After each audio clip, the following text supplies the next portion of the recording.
On this episode of The Crow's Nest, we will be talking about sports. If you're asking yourself why, it's a good question. I'm not a sports fan. No way. Never been. But I have with me two sports fans. Better yet, I should call them sports aficionados. They are lovers of the game. They enjoy watching them, playing them, and talking about them.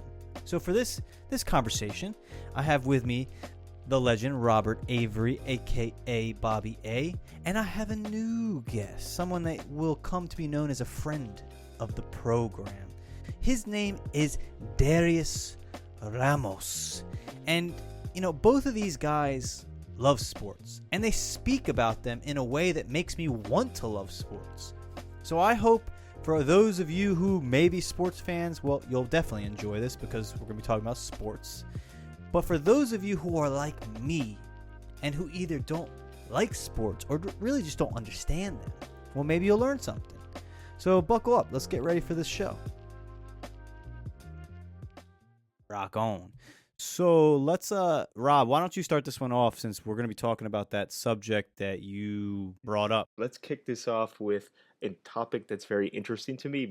Chris, we kind of touched on this with when we had our last guest on, Joseph. I got a little fired up, and it's about the role of athletic competition in not just like city, state pride, but also like a national thing about like bringing people together. I'll kick it off with this question to you, Darius. What do you think the role is for sports and how it makes not only just the actual competition itself and the players and the coaches and the front offices, but how it makes the people who support the team feel? Yeah, man. Well, you just said you could break that down into two facets itself to begin with, and you just covered one of them. The sports encompasses the players and the people that actually want to be a part of it, which right there motivates so many people off the bat. How many kids do you know in middle school, in elementary school? What do we all want to be when we grow up? We want to be sports athletes. We want to be baseball players, football players. And it's not necessarily about the money when you're younger either. Because, when you're that young, money isn't the top of what's on the top of your mind. So it's more of like the competition and the sports and just like listen, we all played sports when we were younger. You know that feeling of competition. And what that does is very prideful in itself. So you have that aspect of the people that are actually there playing the sport. And then you have the more of the geared question of what you asked is the people that are supporting the sports, which you have people like us who were in that race back then, playing the sports, wanting to be that. So a lot of the people that are supporting it know what it's like because we all played it when we were younger and we all had that dream of attaining, that top athlete status. So it drives us as we're children, and then we continue on, man. Listen, what do we bond over the most usually? It's baseball. And that's what like a lot of guys' camaraderie comes from. A lot of my friends, lifelong friends that I still have from today are all from sports for the most part. And that says a lot too. And then you have the whole Olympics, which that's national pride right there. That's like that is literally putting on for your country. So we could go in so many different directions here, but I think that no matter what, for humans, for especially guys, it plays such a huge role in how you develop when you grow up because we're all involved in it and things like that. So it's crazy if you really think about it, how involved you are in it and how much it really could shape you as a person. I like that. So let's explore that part of it. As you said, I like what you said because it's something that is kind of ingrained in you from when you're a child. So you're involved in this. You're engaged from at least as far as I can remember since I was about like 6 or 7 years old. So that's a good point where this is something that I've been doing for the vast majority of my life, and it builds, like, I think you alluded to it, but I'm going to expound upon it a little more. I think it builds that sense of community. You meet friends, you meet like people that are like-minded, you feel like you have similar interests, and then you start hanging out with these people and they become your good friends. They become almost like family to you. So that's why I kind of wanted to talk about this subject, because what I'm what I'm like intrinsically getting to is it builds that sense of like a community of people that you would never otherwise have met unless we're all Yankee fans. And then not only are we Yankee fans, we become actually really good friends after that. Okay, so I have a question. And we're gonna definitely expand, I think, on this particular topic. But so I, unlike both of you, I did not grow up with like in a sports household. My dad didn't have like he played sports, but he wasn't, all right, these on this night, Monday Night Football, everyone's watching football. Like I didn't grow up in that environment. So I kind of, in preparation for this talk, I wanted to look at sports as an entity, which is true, which pretty much is a truism of humanity. Like sports has been a focal point in culture since there was culture, and I'm kind of curious. Correct. So I'm curious, what do you sport? How do you define it? What is a sport? Playful competition. Exactly. I think it's a way, as like it's a human nature thing. So naturally, as humans, we're competitive. We want to be the best at something. We want to win things, right? And measuring yourself. I guess sports is like an outlet to measure yourself physically, mentally, spiritually against like external opponents, and like overcoming those, and it gives you like a sense of validation. So I think at its core, like the Greeks, like you said, it's been involved since the beginning. The Greeks created the Olympics way long ago, right? So, and it was a way, I think they had a more like altruistic view of it, because they it wasn't for money and advertising and all this. It was more for like the validation, the glory of it for them. So I think in terms of a competitive aspect, I think there's a competitive genetic code written into humans. And like Derry said, it's more for males, but females definitely have it. Let's not exclude them. Um, we have this like just urge to compete against someone just to measure our own self. And I think that's where it comes from at its core. Does it need to be a physical competition, or would you consider like esports? Is esports actually a sport in your mind? It is. And so like, look at chess. Chess is competitive. It has nothing to do physical. It's all mental and like composure and emotional. Um, I think it's more of a innate human characteristic than it's not purely physical, for sure not. Yeah, but then you'll definitely have a very large majority of, at least in the United States, say that chess is definitely not a sport because their definition of sports and maybe the general population's definition of sports needs to have some type of physicality, and things like that. Because I bet you, if you ask someone older, you ask them if chess is a sport, they're gonna be like, "No, get the hell out of here." Yeah, it's just true. It's a generational thing, but like it's like we're. I think we're talking about more of like the nature of just the human desire, the innate desire to compete. Well, that's always been there. You said it. The Olympics has been going on since like what, 1000 BC, like literally. So they were racing. They were having foot races in 10,000 BC, 1000 BC from So it's like if they were congregating, they were competing. And then what about the watching of sports? Because in these cases, what we're talking about right now, it's like you guys are not professional athletes. I don't think you play sports on a regular basis in a competitive setting. I could be wrong. So, all right. So as a viewer, as a casual observer, what is in that activity? Because what you said before, Rob, right, is that historically and even now, there's an element of glory, right? It's like, I want to be the victor. I want to win. Outside of the financial benefit, it's like the glory of winning and exerting your will on another team, right? Like your job is to prevent them from getting a ball somewhere, and their job is to get that ball somewhere. So it's one person's will or one team's will being exerted over the other team. So what's the thrill in watching that? You're not taking place in it. You don't get that glory. So why does a person watch? Why do millions of people watch sports on a regular basis? Well, I could tell you how it started for me is tradition. family tradition growing up. Like you said, you didn't grow up in that sports household. Growing up with my father, Yankees, everything was Yankees. It was like you if you could find the smallest comparison from something totally different, it doesn't have to be sports related. It could be like something like someone could have got murdered in the news, and my dad could have been like, "Well, yeah, I remember when Thurman Munson died." So it's like, and I'm not even joking about that. It's like it was so ingrained like in my culture growing up that it was like it was my first Yankee game I went to. I was in diapers. I don't even remember it. It was like he took me before I could even recognize what I'm doing. It was like cognitive to him to make me love baseball.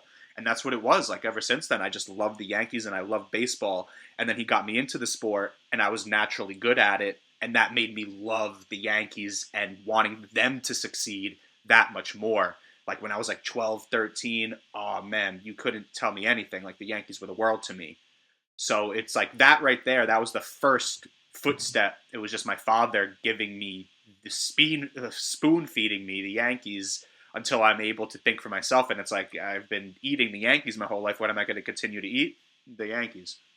I like that answer. So for me, it was very similar. I grew up. It's like obviously the easiest way to get into it is when you have parents that are into it. So like sports was constantly on TV when I was growing up. I constantly was encouraged to play it. So that's why it became part of my lifestyle. And I think the reason why people support it is because kind of what Darius said earlier.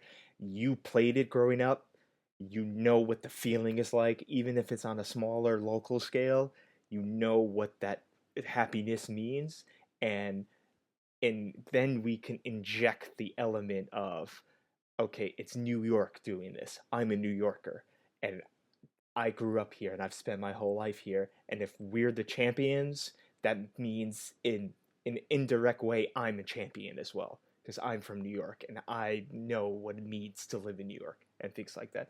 So it's half and half for me. It's half from where you're from and a pride of where you're from and why, and you want to be able to proudly display and demonstrate to the world and the nation that the team that you support and where you are from is literally the best one, and half of it is you know what it means, like because a lot of it for me is the locker room. I've loved being in the locker room, hanging out with the boys, the camaraderie you build, and that, so you know that that's what those teams are doing. Obviously it's on a bigger scale with more money involved, but the locker room is the locker room. It doesn't matter if it's a high school in the Bronx or it's Yankee Stadium. We're behaving very similarly.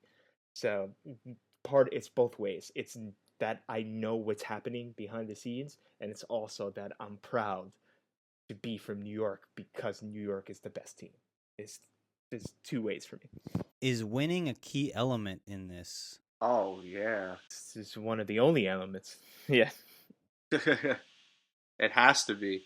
It's like, think about like the Yankees were not good for the past decade, and that was the least amount I've ever watched them. I still stuck by them, but there were years where it was like some guys like I didn't even know half the team some of the time, and it was just because we simply weren't winning. And then things start to pick up the past few years, and it's like gets more exciting. You find yourself watching more games because you're in it. It's difficult. It's like I feel bad for Mets fans because it's difficult to go and no, it's like I'm not even trying to shit on them, but it's like teams like the Mets, like you have like the Marlins, like losers for so many years, except for when the Yankees and everything. But teams that are just like losing consecutive year after year after year, it's like it's difficult to flip the TV on or want to buy a $35 ticket to go and be like, I pretty much know my team is going to lose. Like why do you want to go see your team that you take your pride in go lose? So having the better team it definitely takes it puts an edge into the sport. And then that's also why I feel like you have this whole like outlook on New York based fans and how the rest of the world, especially the country, views New York based fans, teams that support New York Yankees, even like Giants, Jets, like every one of them, it's like, oh, you're from New York, so you like have to support like your New York team, and you get an eye roll because, in my opinion, it's because of the success in New York, and especially for the Yankees, how we have the most championships out of anyone in any sport. It like brings that like, but it also does bring that pride when you talk about it. You hear me talking about it, it's like almost like we're bragging about it in a way. But pride is still one of the 7 deadly sins. So should we be doing it anyway? Yeah, I think we should, because it's like any other occupation. It's like if you're running a business, you want to have a successful business. If you're running the Yankees organization, you want to be successful. There's nothing wrong with winning. How many did 27, 28? How many championships we have? The 28, 28. Look at that. There's, like you said, there's more championships won by that team than any team in any sport in this entire country, by far, by a large margin. So there's nothing wrong with that. It's that what that tells me is it's a very successfully run organization. That's what it tells me. It doesn't say that I'm like flaunting it. It says we're the best organization at do. We're the best at what we do. So here's my question, though. Not to cut you off. I'm sorry. With sports, as someone who I don't consider myself a sports fan, I'm not against it, and I can appreciate why people like it. But there's elements that are kind of confusing. That's why this topic that you brought up, Rob, is interesting, because right, if there's a physical element to it, and in a way you're kind of celebrating people that are at their peak physically competing against each other in a pure way, right? It's like one human versus another human, the best on that side versus the best on that side, and we're going to see who truly is the best, right? Who can utilize all of those unsaid physical skills to outmaneuver, outplay the opponent. So I'm always curious, right? And it seems like you guys you already answered my question, is that it's beyond that, because for you guys, it's almost a form of tribalism, right? It's like, here's my team. It's not about who played the game the best. It's like, I want my team to win, regardless. It's not a celebration of like, here are these two top competitors. Here are these two top teams competing, and we're gonna watch and get to celebrate like the game of hockey or the game of basketball or the game of football being played by the best. It's more or less like, I don't care. I want my team to win. I want my team to be the best. It's not about a celebration of competitiveness and the sport in general. It's like, no, it's my team versus your team, and I want my team to win. Does that make sense? Yeah, definitely. For the most part, it is like that. I'm sure you have the folks that are, in it for just the general competition and the love of the game. But I bet you they still have their team hat on while they're watching the game. So yeah, so I don't think that I see what you're saying, but I think even I can still appreciate that other aspect that you just brought up, even though I do want the New York teams to win. Yes, but I still like right. Why do you think that's why one of my favorite traditions in all of sports is the NHL playoffs, where you literally, as soon as you lose the series, you have to line up and shake hands with every single member of the coaching staff and the players. It doesn't matter if you just fought that guy like 5 minutes ago. You're going through the line and you're shaking hands with every single player and every single coach and all the training staff, everyone involved in the game you're shaking hands with, because at the end of the day, you appreciate, like you said, the almost the gladiator type competition value of it. So it's not like we disregard that. We do want the New York teams to win, but we're not disregarding if someone makes a great play against New York. I'm still going to appreciate it. I'll give you a perfect example. I could appreciate it up to a point, because ever since the whole, this whole pandemic's been going on, you see ESPN's, they're playing a lot of old games, basketball finals, baseball, whatever. And I love LeBron. LeBron James is my favorite player. So they were showing when he was on the Heat, when they lost in 2015 against the Spurs. And I was watching it, and it was so beautiful to watch the Spurs play, because it was like they had no superstar on their team. LeBron at that point was by far the best player on the planet, like skills astronomical.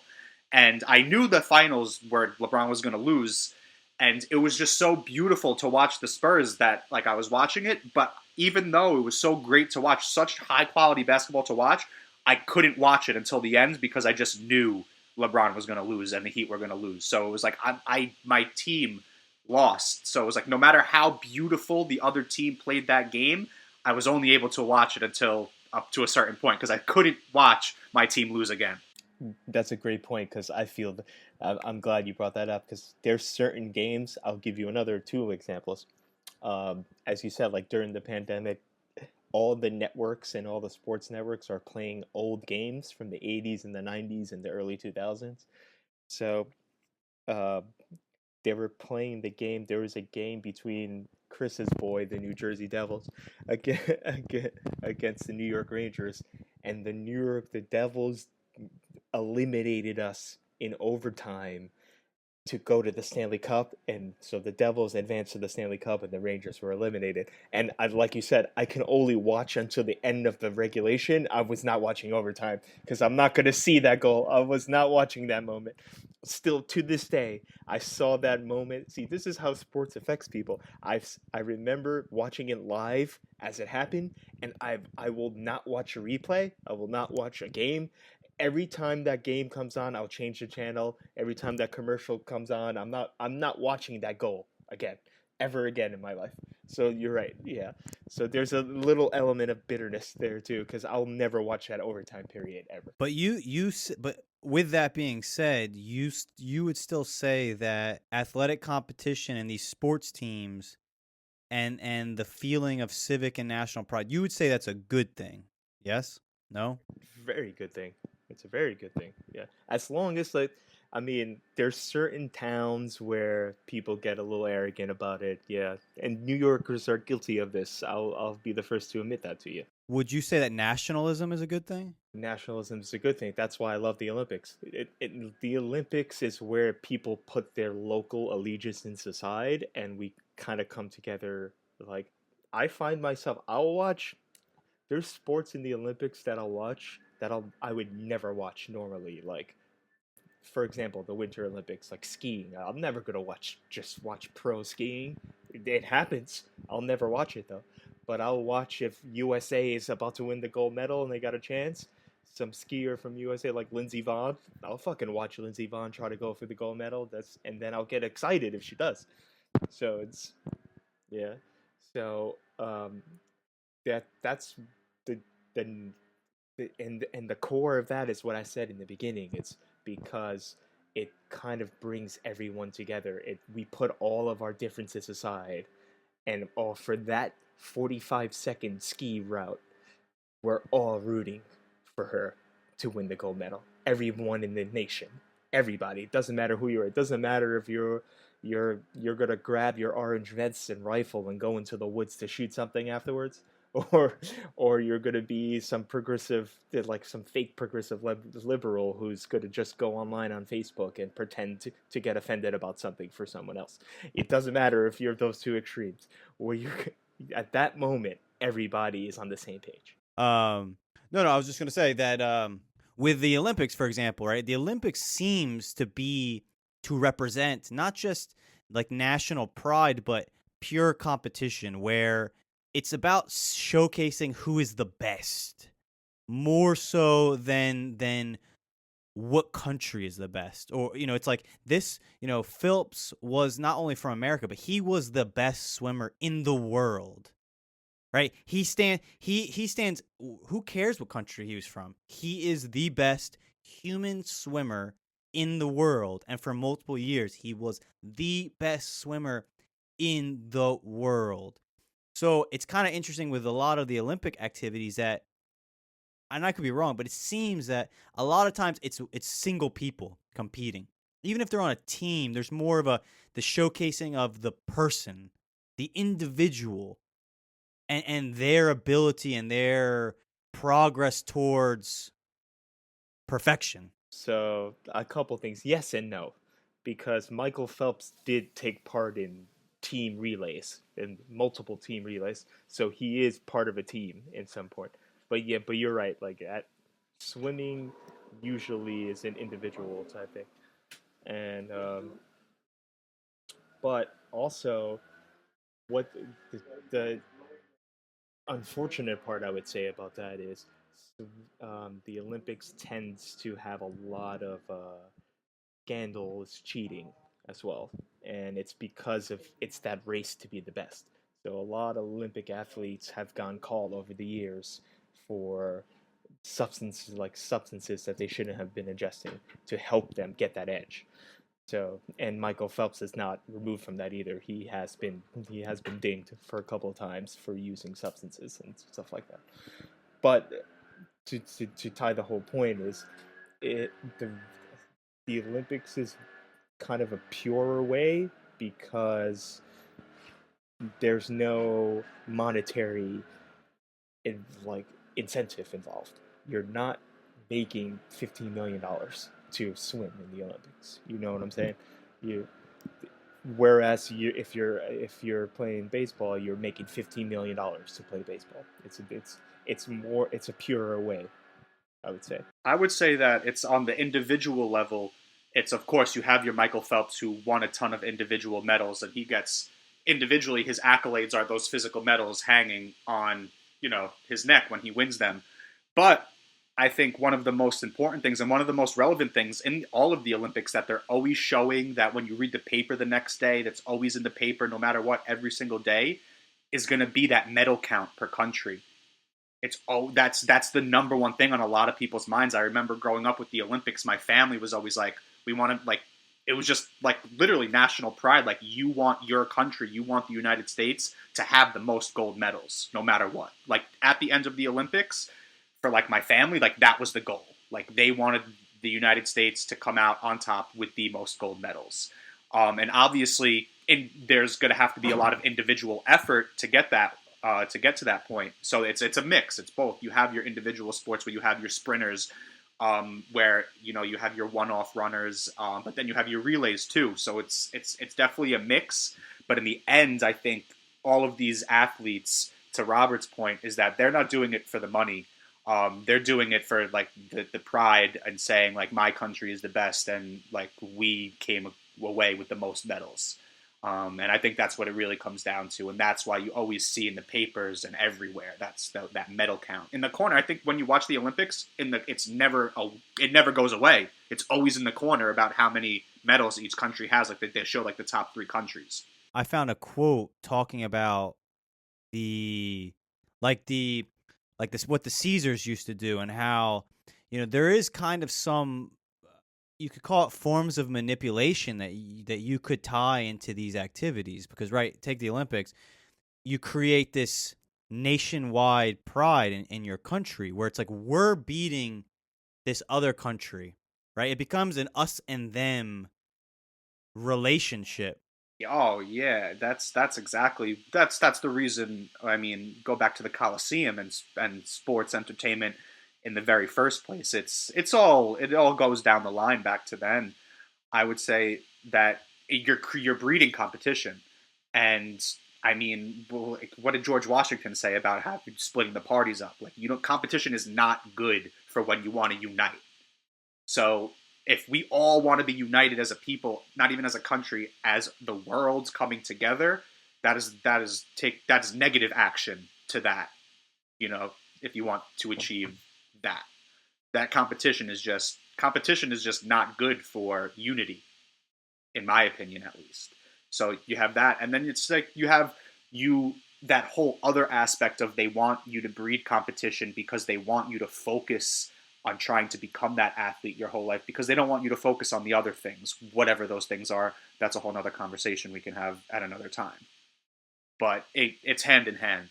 Yeah, that's right. And I mean, it's also, I mean, we can jump into this too. It's also we just have so many more people in the United States than a lot of other countries that you're bound to just produce better athletes. It comes down to like a mathematical numbers game almost.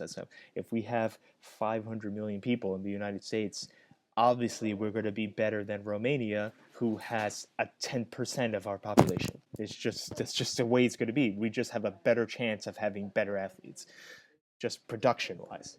My question to you then is, why doesn't China have as many gold medals? Because I don't even think China's in like the top 5 for like countries total. Yeah, I mean Russia. It's us and Russia. It depends on the sport. Like definitely not the Winter Olympics, but it also depends on. I mean, China's climate is not conducive to the Winter Olympics, though. They're never going to be good at the Winter Olympics. But like that's a good point. They have the most people, so I don't know, man. That's I can't really answer it. I can give you my theory. My theory is there's a lot of shady shit going on in China. That's my theory. They're using their manpower for other things like production and technology and like factory working. That's why they're not there. So when you're born in China, you're basically a worker bee, and they're not asking you to flourish in your athletic prowess. So go ahead, Chris. So with that, I had a conversation with someone. This was about soccer and why America traditionally doesn't have the best teams, and their answer I think applies to this question. It's that there's like, for example, football and basketball. We have these systems set up to find the top athletes very early on, like high school, for example. Right? You're gonna play baseball, you can play football, you can play basketball. If you show any natural aptitude, you're going to be picked up by the right people and funneled at some point, and you will end up in these activities. Whereas for soccer, we're starting to develop it, but for the longest time, we didn't.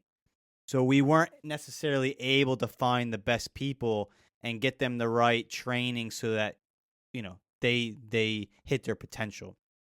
So that may be the case in some of these other places where it's just like, they're not looking. And if you don't look for that human talent, you're not going to find it. And when the people that do have it, you might not discover them in time, right? Because with sports, there is an expiration date on your human capability, right? Like we're talking about in gymnastics, you need to find someone really young because they're going to peak for a woman like before 18. Yeah, like 16, 17, yeah. Yeah, most of the gymnasts that are in the Olympics are not even 20 years old, right? They've been No, they're all teenagers, yeah. correct. So if you discovered them at 16, 17, like you've discovered them too late. So I think that's one thing. But I want to ask you this national, like I'm thinking about soccer hooliganism, right?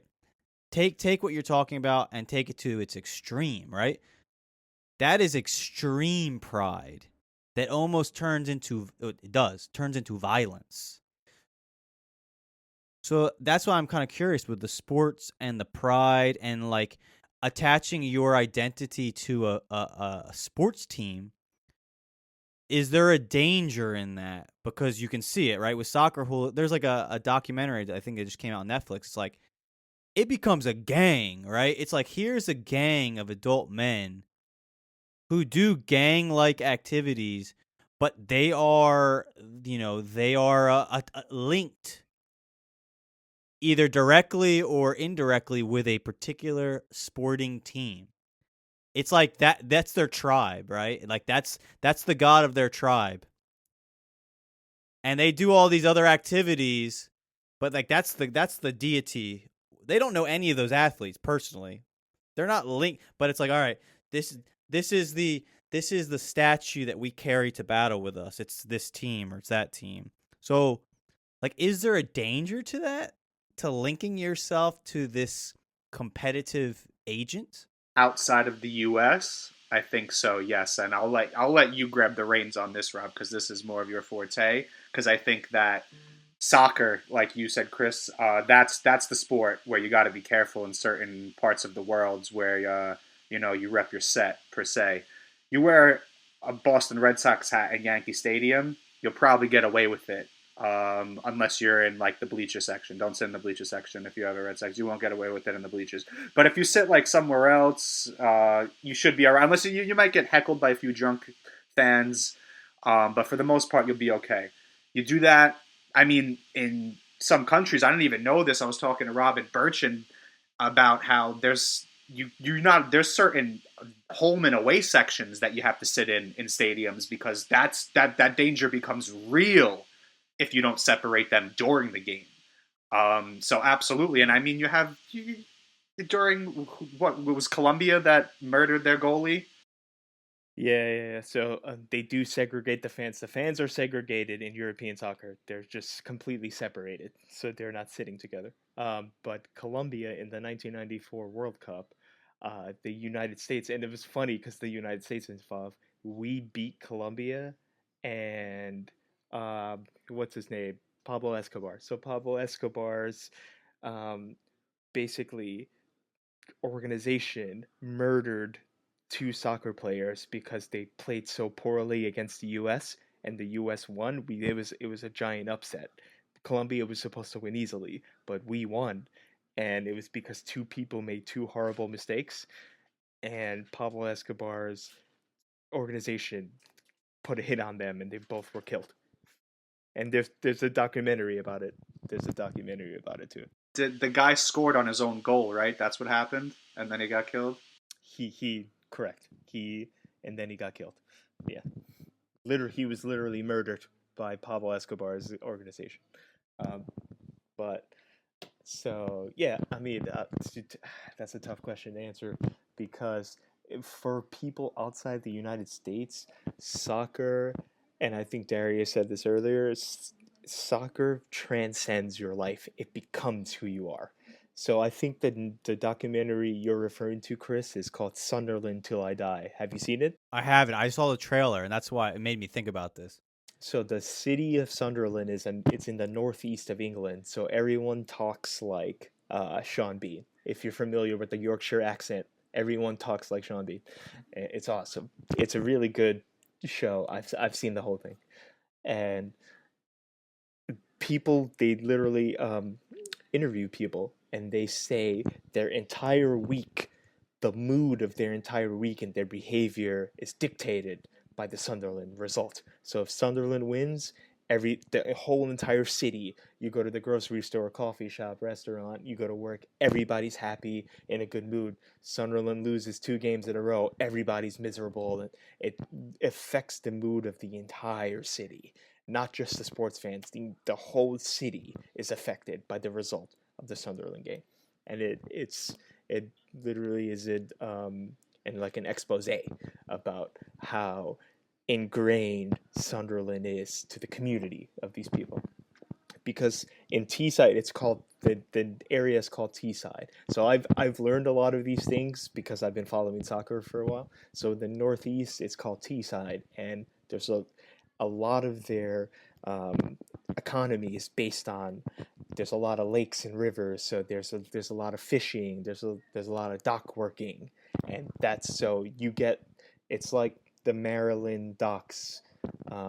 You get, if anyone has seen The Wire, it's very blue collar union style people, very like salt of the earth type people. So that's all they have there. It's very different from London, which is more posh and elegant and graceful and more fashionable. These are the work, like the bottom of the barrel workers in Teesside. So that's most of Northeast England. And so these people, all they have really as an outlet to their everyday shift is the Sunderland football team. So they care so much about it, and it literally dictates the way they behave every week.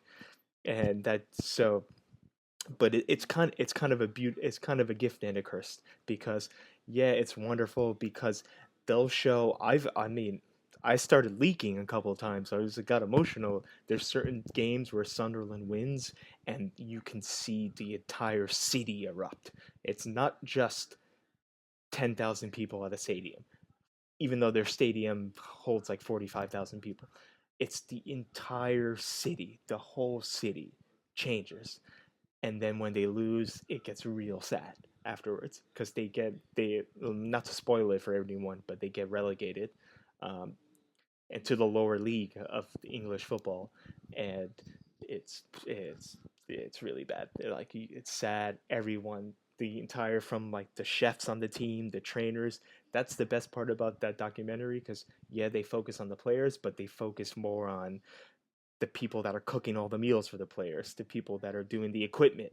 That's the people that they follow. That they go home to their families and they live and die with Sunderland football, and it's incredible. And that's why just that it gives them that sense of pride and purpose. It's everyone should watch that. And you wonder why I like soccer. You watch Sunderland till I die.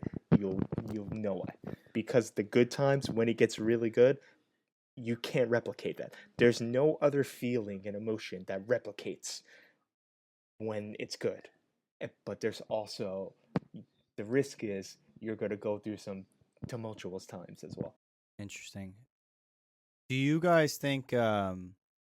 Because we're talking about sports, like sports now and sports of earlier generations are two different things, right? Because now you have media. And what do you think? Do you think that those positive views you have towards sports and competition and sports teams and civic pride, national pride has been affected or tainted by the fact that right now sports, especially in the US, that's a multi-billion-dollar business, right? And now you can watch sports in a different way, right? It used to be that you had to go and watch a sport, right? You didn't get a chance to enjoy it unless you could go to a stadium and observe it. But now you can watch sports from from your own home comfortably. Has that changed some of those qualities in your mind? Because now, I mean, think athletes and celebrities are kind of synonymous now. I mean, I don't know if it was always that case, and you guys would probably know this better than I would. But now it's like the football team is as popular as, let's say, a Hollywood celebrity. They're in the same community now. Yeah, no, it definitely wasn't always like that. I think, and media brought the attention to these guys. Before you had the media, all you had were the people that you would go see in the movies and things like that. So you had the actors and the celebrities of the time. But then media coverage shifted a little bit and started going more towards sports. And then even with, they have The Last Dance on that's going on with the whole Michael Jordan. It's a 10-part series on ESPN. And it shows, like, within that documentary, from his beginning to his end, you see the difference in the media and how it exploded and how this one man just exploded the whole NBA into getting, like, so many more light shined on it because he was so good. And he immediately became a celebrity. And then Dennis Rodman, who was on his team, immediately became a celebrity. He married Carmen Electra. He dated Madonna. So these are sports athletes now achieving these things that years before, it was like in the NBA, 20 years before that, it was, first of all, there's 30 teams in the NBA now. There was maybe 15 teams back then.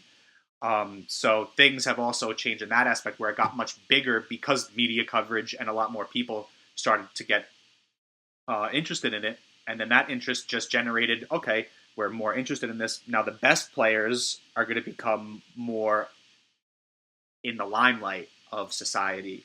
So you have these Michael Jordans, these Magic Johnsons, the new age LeBron Jameses, who these guys are not only athletes, but they're celebrities. They legitimately are. Absolutely. Yeah, I think they're a famous athlete like LeBron James is on par with a Brad Pitt in notoriety right now. It's easily like there's probably more people. If honestly speaking, this is not blasphemous. Love Brad Pitt, I fuck with him, but there's more people in the world know who LeBron James is than Brad Pitt. I promise you that. Right now, in this point in time, there would definitely be more people excited to meet LeBron James over Brad Pitt. Yes, just no question about that. I have not watched the Michael Jordan documentary, but I talked about it with someone recently. And what they brought up, and I don't know if it's brought up in the documentary as like an aside or if this person I was speaking with just had known this, but he was talking about sports and basketball in particular. And it was about why someone would watch a basketball game. And this is probably true of any sports game. and he was saying that there's really like evolutionary origins, like the act of throwing a ball, that we actually get gratification out of doing that, but also out of observing it, because like if you go far enough back, when you were throwing something, you were trying to hit something, and it might be food, maybe you're trying to knock down a honeycomb. It was like we became trained to get a positive reinforcement from that. Like it's impressive to us when someone can expertly, throw a ball from a distance into a basket, because that kind of triggers something in our like communal unconscious, something that goes back thousands and hundreds of thousands of years ago. So that's why I'm kind of curious. It's like when it comes to sports, is there an instinctive desire to watch some people, like two people kind of competing? Does it have an origin that is more than civic pride, national pride? I mean, because think about it, right? You're watching two tribes in a form of warfare, right? Where no one dies. Football, I mean, football is pretty blatant, like, right? It's two teams fighting each other. Yes, there's a ball, right? But take the ball out of, just pull the ball out. Essentially, it's warfare, right? It's two people hitting each other, running into each other, trying to inflict physical damage, right? I think more people would watch it, because then it's like you're not even disguising the fact that you're playing sports. It's like, oh no, I just want to watch some people like beat the shit out of each other. It's like hockey, I would imagine, right? It's like watching a hockey fight. That's not sport. That is plain and simple two people fighting each other. And I bet you the tune in goes up if you know there's going to be a fight that goes down. I mean, you watch hockey and you tell me. Yeah, no, definitely. Like, just, I mean, I can't tell you. There's only 2 times where everyone in Madison Square Garden stands up: after a goal by the home team and during the fight. So during a fight, it's the only. Everyone will chirp you and they'll fucking bury you if you stand up during the gameplay. But if there's only 2 acceptable times to stand up. So you're right. If there's a fight, you can stand up and watch it and cheer. And everyone is like, you can feel the buzz throughout the arena. Everyone's cheering, especially if the player wins the fight. But you're right. It's like there's an element of us that wants to see. I mean, this is a deep answer I have. I don't want to ramble, so you, Darius, go ahead, and then I'll follow up with you. What do you think? I think it could be a little bit of both. I think that we're definitely to a point engineered to want to watch this, but then there is that basic thing within the human about the comic. It just all goes back to competition. We humans are competitive at nature. So if we're competitive at nature, that means we most likely would enjoy watching competition, other people's compete. Humans, whether we like it or not, we also sometimes like to see, we don't like to see other people win sometimes. We like to see other people suffer. And we're not necessarily maybe sometimes watching sports to see the winner, but we're watching to see someone lose. And that's also another big thing. So it's both, I think. I think that the powers that be want us to watch these things, and we want to watch them too because it's in our blood. Yeah, all right. Well said. There's one thing that I want to touch on with what you just said, and it's I think as human beings, as much as we don't want to admit it, we like to see someone lose, and someone lose badly, and damage being inflicted. Like, I think that's a real truth, right? Because we're animals to some degree. I would say that there's a duality in us, right? There's the animal nature, and let's call it the rational nature. And it's like, right, the rational nature is trying to keep the animal in check, because let's be honest, in civilization, in our society, if you let the animal in it and you let it roam with its own unique needs, that's the fastest way you're going to end up in prison. You're going to be done. It's just a fact, right? Like, we have these drives, we have these itches that are real. They're animal. I mean, like, just the desire to mate. That is as primal as a desire as can be seen. And let's be honest. Let's go look at how animals deal with the mating game. There's warfare that goes on. There's fighting that takes place. So it's like all of these feelings and compulsions are in us. We need a safe way to get rid of them. And that's how sometimes I see sports. It's like it is a way to, as an observer, get those kicks out, and as a player, if you're playing a sport, like safely be aggressive and safely destroy an enemy without killing anyone, without going to jail, without doing harm to yourself or society. I think there's something to that. I think it's a great way to. It's like if some regular schmo takes a boxing class, it's no different. I think we as humans innately need a way to release these, I would say, carnal instincts is the way I would describe it, and sports is probably the best way to do that. It's also the best way to test yourself physically. And I think everyone, and this is what I said when I was in college and I was playing all these sports, they were like, why do you want to compete all the time? And I was like, the best way I could describe it is every human should know what it feels like to push your body to the limit. You need to know what that feels like. And because you can get a euphoric rush from it, or you can have disdain for it. And that's how there's some people that just don't like being in that red. But I think everyone should at least test themselves. And that's like what you said, Chris. That's like a very ancient way to think about this, and not ancient, like a more of like an existential antiquity way to look at it. Everyone should know what it feels like to push your body to the extreme, just so you know what it feels like. And I think that's valuable for everyone because in terms of a relation standpoint, what these players are going through.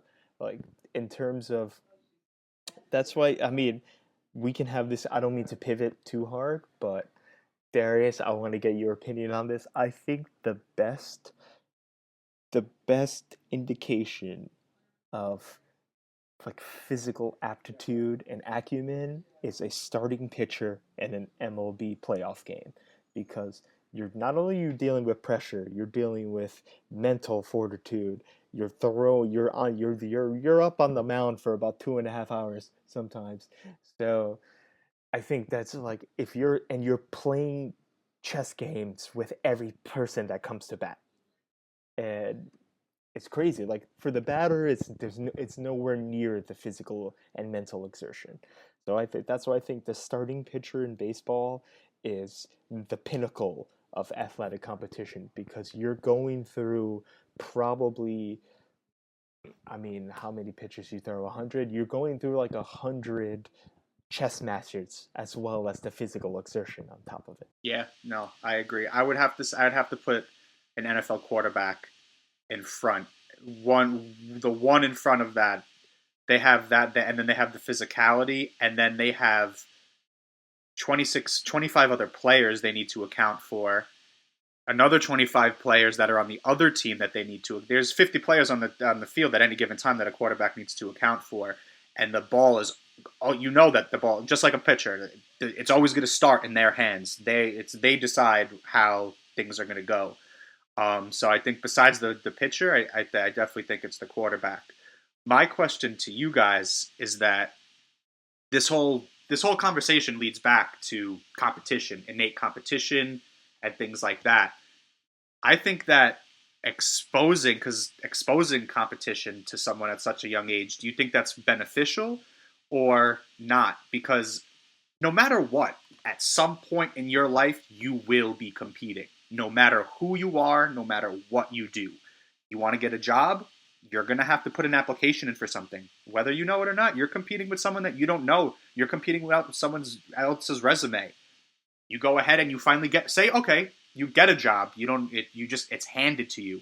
But then you go for a promotion a year down the line, and you've had your coworker that you've worked with the past year. You've been competing with them this past year, whether you know it or not.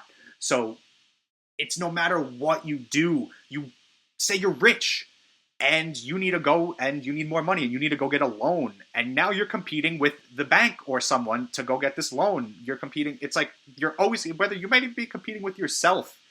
So my question is, you think that, I would like to see studies that in the professional workforce, not in the sports world, to see if upper management or any type of higher level than just like a regular worker, to see how many of those folks have been involved in sports in their lives, to see if that level of competition helped them or maybe derailed them on their journey in their professional careers. I would think if you grew up playing sports, to your point, I think it's beneficial to you because you know how to deal, because a lot of it's dealing with pressure, and it's also a lot of it's remaining calm and composed while you're dealing with that pressure. So a lot of that's basically what competition is: being able to excel in your performance while dealing with external forces and pressure. And I think if you're able to do that at a younger age, it'll literally, it's like forging a sword. It's like forging your brain essentially and your behavior to better deal with situations like that. So I think that's why I would recommend anyone. It's you should compete. It doesn't have to be physical. Just compete in some kind of. It could be writing. It could be like a spelling bee. Whatever it is. But competing forges your character and forges your ability, as you said, to better adjust yourself when you have to get a job, when you have to find a new place to live. Because it's the same thing: finding an apartment, getting a new job, moving. All of these things, you're competing against other people that want to do the same thing. And sports is a good way to forge that in like that part of your brain. Yeah, man, and that's the whole reason why I brought it up in the first place. It's because growing up, when I was on, playing baseball, playing basketball, it was I always want to be the hardest working in the room. That's just always what I've wanted to do, and I trace back that to when I was on a baseball team when I was like 8 or 9 years old, and I was always good, but I wasn't the best on the team that year. And what I did was I made friends with the best player on the team, and I started hanging out with them. And I was 10 years old, and I was doing this. And I was like, I want to be friends with him because he's the best, and I want to be the best. And I want to learn from the best. I want to know what he's doing, so I'm going to hang out with him. And that was always my drive. And then I see it evolving as I got older. When I started working at Juno, it was like, I want to be the best. Like, I want to be the top. Like, I want to be the number one. And it all stemmed back from that first time when I saw someone that was better than me. I was like, I see that competition. And to me, it was like, that's the competition that I want to be to other people. And that's where I got the drive from. It all stemmed from sports.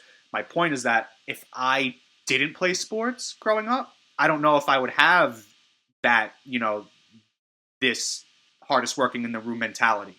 Would I? I don't know. Maybe I would, maybe I wouldn't. It's a, what if? No, I think that's a really good question. For myself, there's two things I think I would have done if I could go back. One is more. I think I appreciate sports now more than I did when I was younger. And I think part of the idea when you're talking about competition, because really competition can be in a variety of different ways, right? As you said, Rob, it doesn't need to be sports. You can compete in endless possibilities. I think one of the issues is that usually the people who are, let's say, like the coaches, they talk about very young. When you're a little kid, you're gonna do like a local peewee team.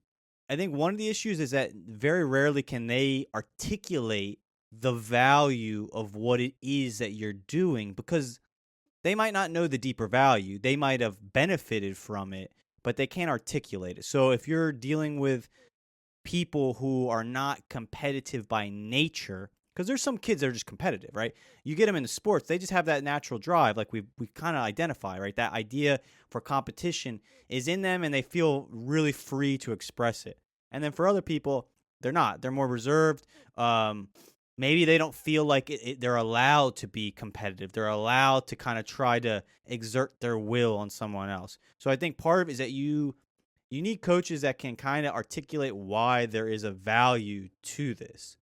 But yeah, sports and competition, like if I had kids, I think I would have them involved in some type of martial art, for example, because you're kind of stripping sports to its fundamental core, right? It's like One person is trying to exert their will on another person, and the winner is the one that can achieve that.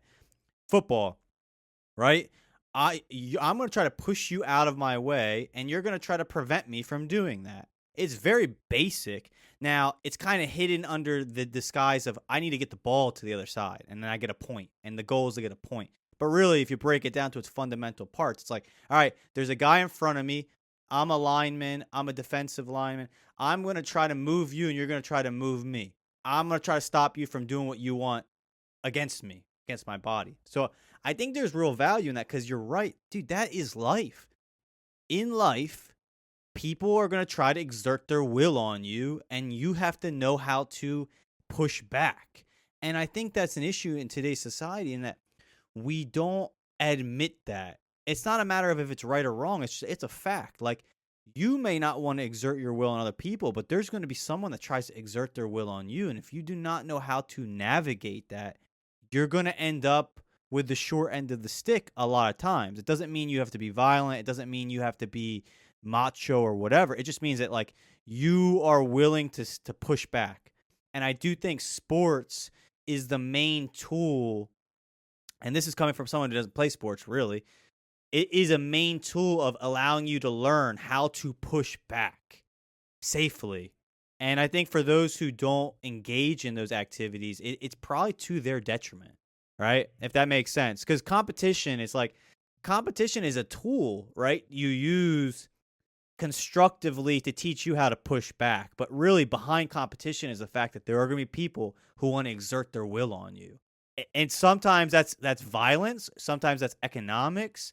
Sometimes that's politics. But yeah, and if you're unwilling to fight back, they're going to run right over you, you know? So that's my thought to your question, dude. But yeah, kind of like trying to wrap this discussion up.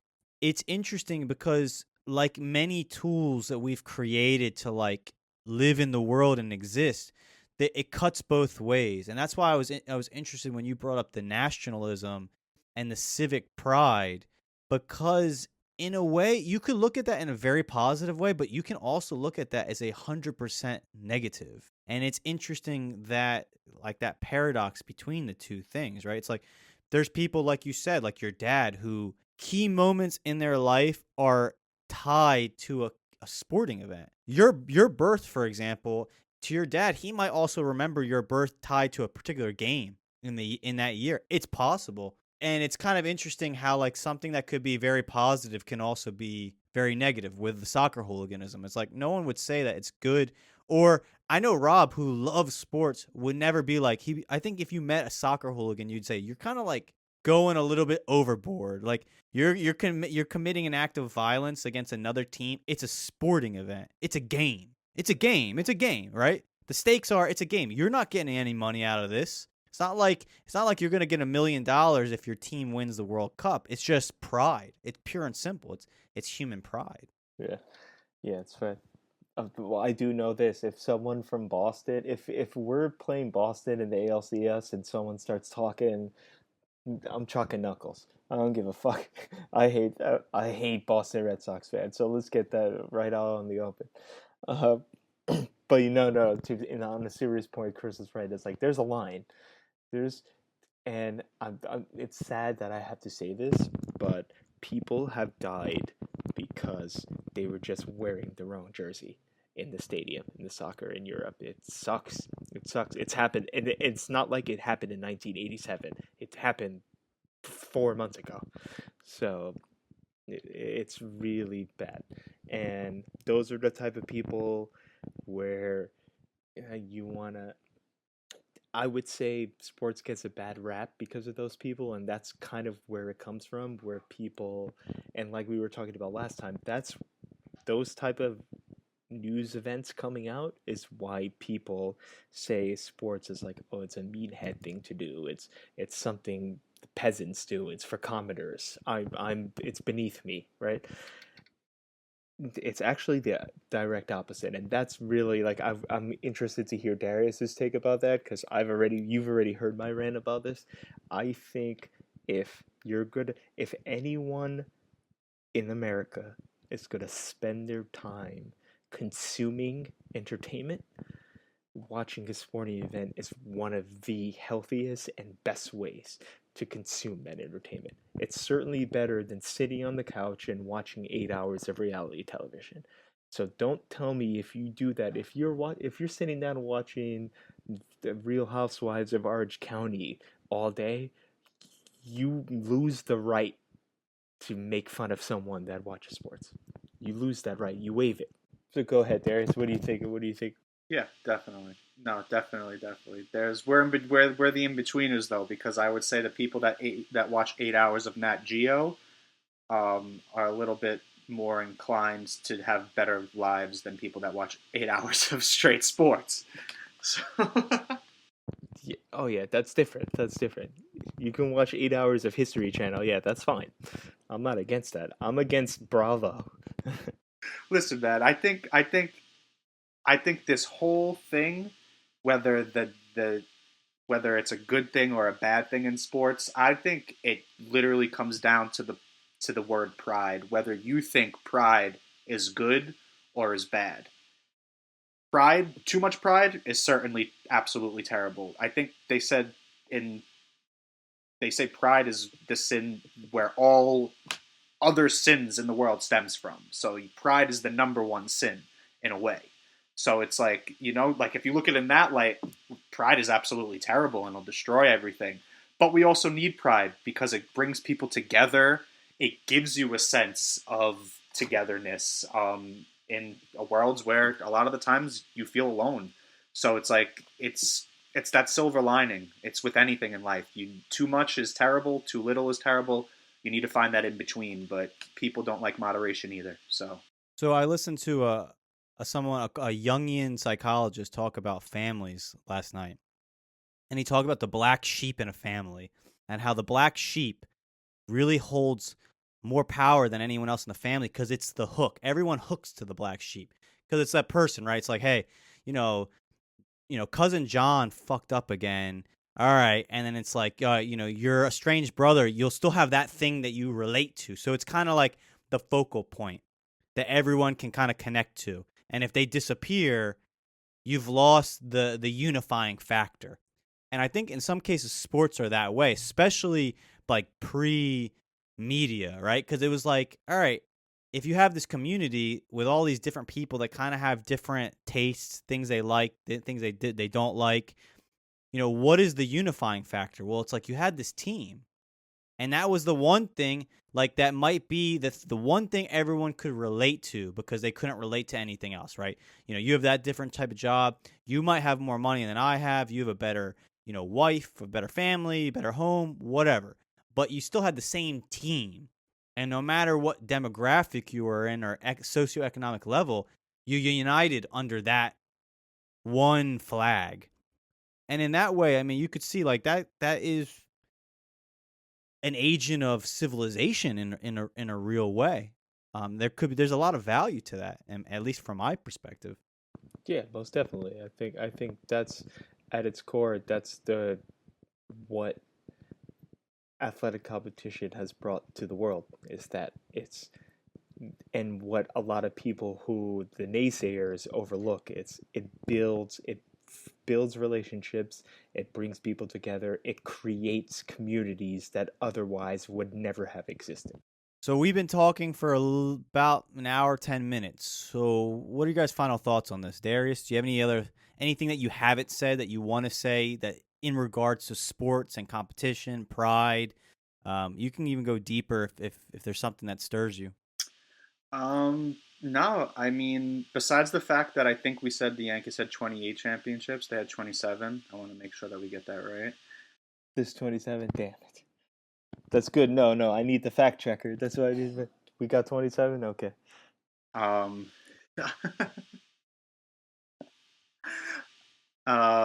Yeah, besides that, I think that for me personally, sports has been with me my whole life.